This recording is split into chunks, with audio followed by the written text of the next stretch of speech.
man, you got some books going on right now, right, man? Yes. You done turned into the author. Yeah. So what happened was, I like calling myself like the dynamic storyteller. I do, poetry, comedy mix, but it is form of storytelling that I do. I kind of mix it all up, just, act some stuff out. I have a good time. Yeah. And what got me into creating comic books, right? So I'm a comic book, right?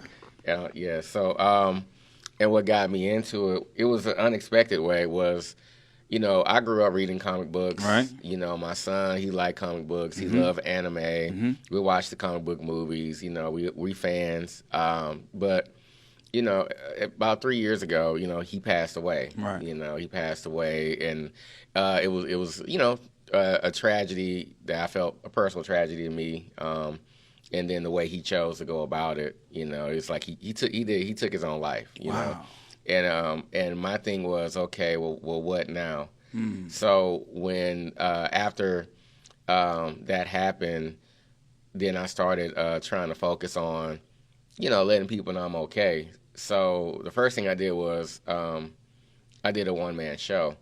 Now, before I was doing one-man shows, they were based on pretty random things, so it almost didn't really have like a deep meaning or significance, right?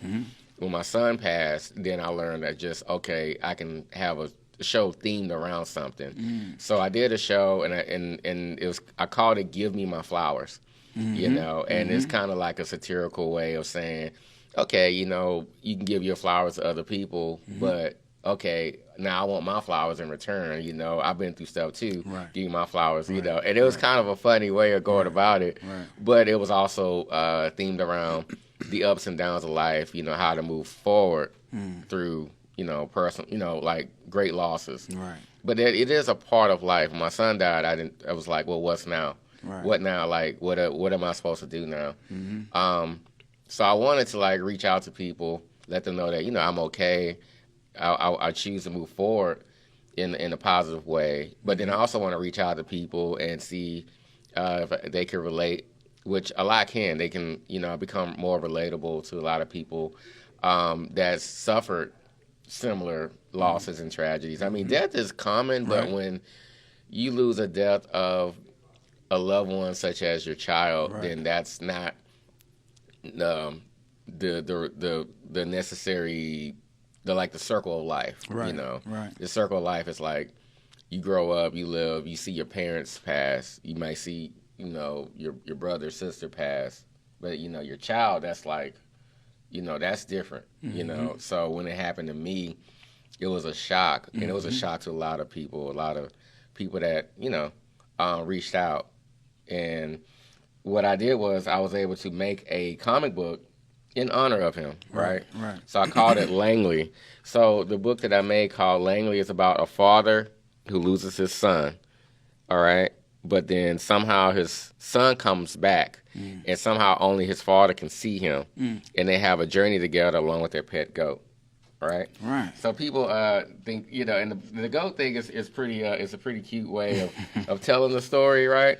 And it was, but the story is inspired by the selfie that I took with my son for my birthday the year before he passed, and basically like me, my son, and there's the goat that took a selfie with us. So we thought that was pretty funny. Right. But I did make a story about that. The challenge was how to incorporate the goat into the story, but that was just, it was pretty neat.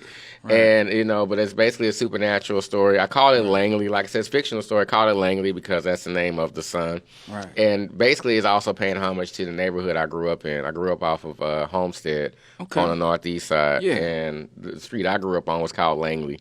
So Langley is his name, but that's also paying homage to, my old neighborhood. Right. But that's where I grew up. And then, but this is like, about a year ago. So people have received it pretty well.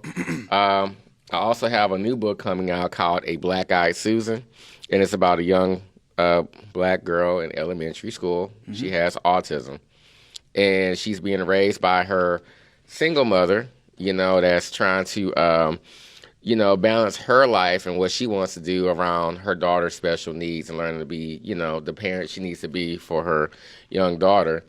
and her daughter has limited comprehension Right. and understanding. So the whole book is told through haiku poetry because she has like limited speech and comprehension. So the whole book is so it's a comic book, but it's also like a poetry book as well because it's all haiku. Like all the narration and text is in dialogue. It's all written in haiku poetry. Even the explanation of some of the story, what the story's about on the rear cover, is all in haiku. So I just, like I said, again, writing comic books, I seek, some type of originality, Right. some type of innovation. Even when I'm on stage performing, I try to have a unique approach, and just be engaging and entertaining for people and become more impressionable. But I do seek like different types of innovation with people, when I'm telling my stories and all of that. But that's what I like, and I take pride in, and I enjoy the challenge of it. Yeah. So that's why that's why I do what I do. I mean, I don't know why I can't help why I think the way I think, but Right. that's why I enjoy Right. being that type of artist.